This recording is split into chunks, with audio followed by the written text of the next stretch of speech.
Anggota Dewan Gubernur The Fed, Stephen Miran, menilai kebijakan moneter saat ini masih terlalu ketat dan berpotensi meningkatkan risiko perlambatan ekonomi di Amerika Serikat. Adapun pada FOMC Oktober lalu, ia tidak setuju dengan pemangkasan suku bunga sebesar 25 basis poin dan mendorong pemotongan lebih agresif sebesar 50 basis poin.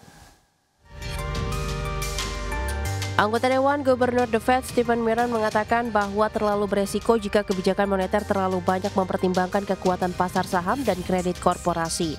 Ia menilai kebijakan moneter saat ini masih terlalu ketat dan berpotensi meningkatkan resiko perlambatan ekonomi di Amerika Serikat.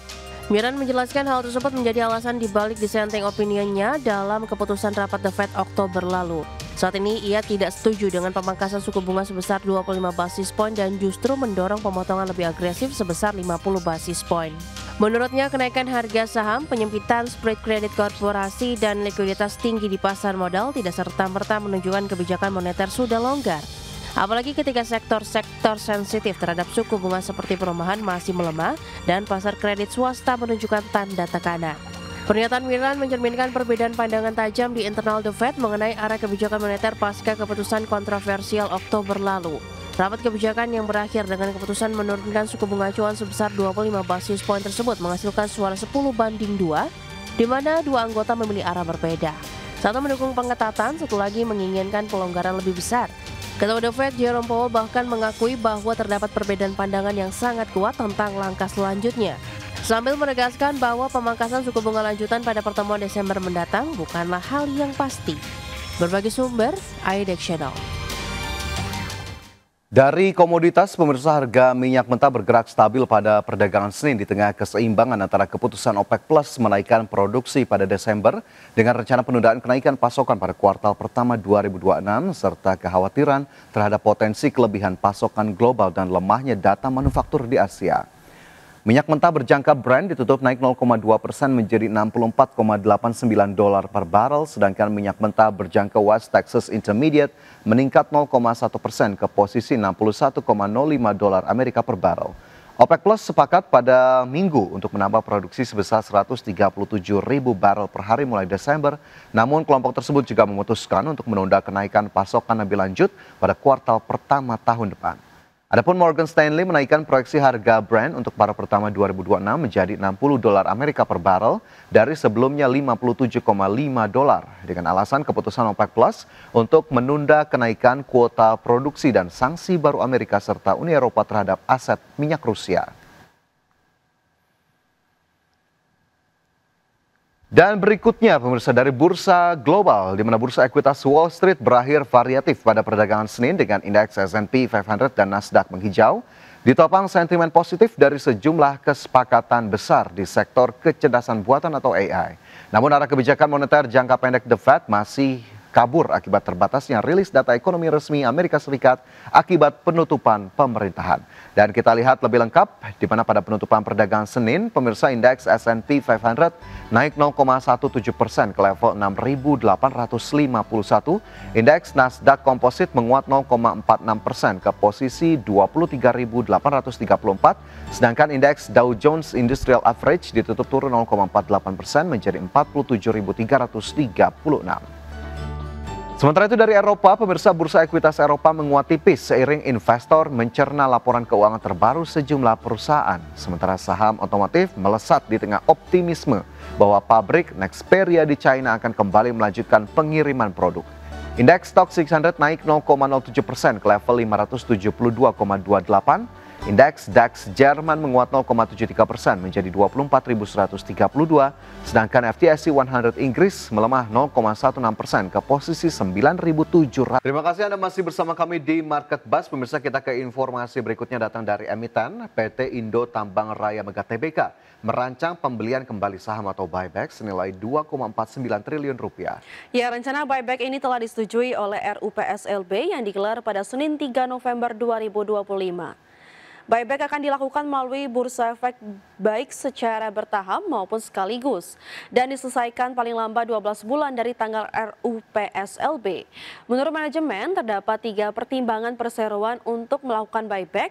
Di antaranya perseroan memandang bahwa harga saham saat ini belum sepenuhnya mencerminkan nilai fundamental dan prospek jangka panjang perseroan. Kedua, pelaksanaan buyback diharapkan dapat memberikan tingkat pengembalian yang lebih baik bagi pemegang saham, meningkatkan kepercayaan investor, serta mencerminkan keyakinan manajemen terhadap prospek usaha di masa mendatang.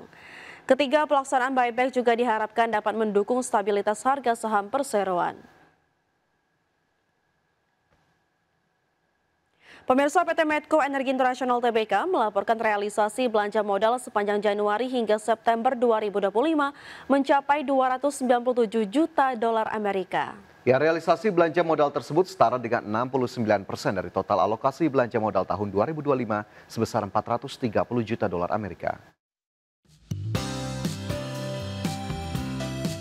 PT Medco Energi Internasional Tbk melaporkan realisasi belanja modal sepanjang Januari hingga September 2025 mencapai 297 juta dolar Amerika atau sekitar 4,95 triliun rupiah.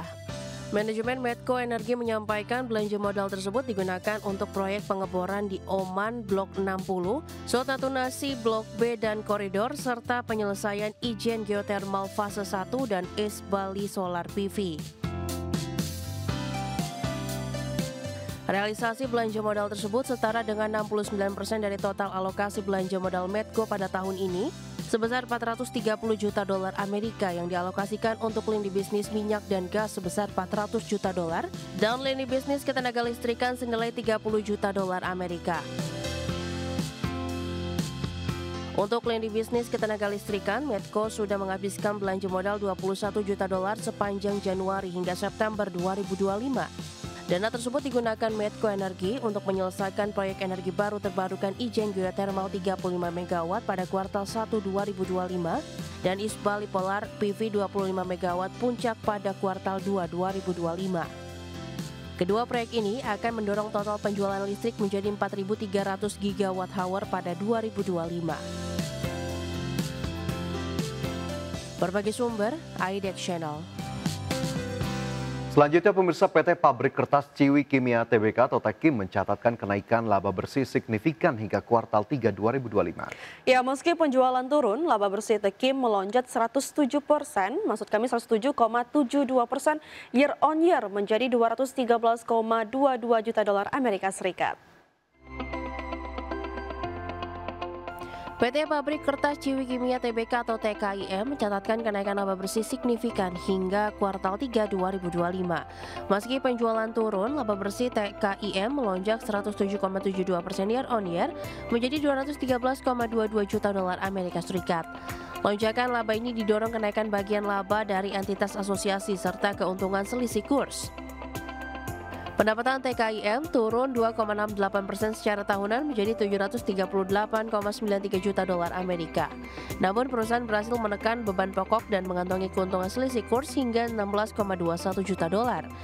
Kepala Riset Korea Investment dan Sekuritas Muhammad Wafi menilai efisiensi keuangan TKIM menjadi kunci ekspansi margin walau volume dan harga jual kertas sedikit turun. Kedepan, stabilitas permintaan ekspor bubur kertas dan efisiensi bahan baku menjadi sentimen positif bagi TKIM. Namun tekanan biaya logistik dan melemahnya permintaan global masih perlu diwaspadai.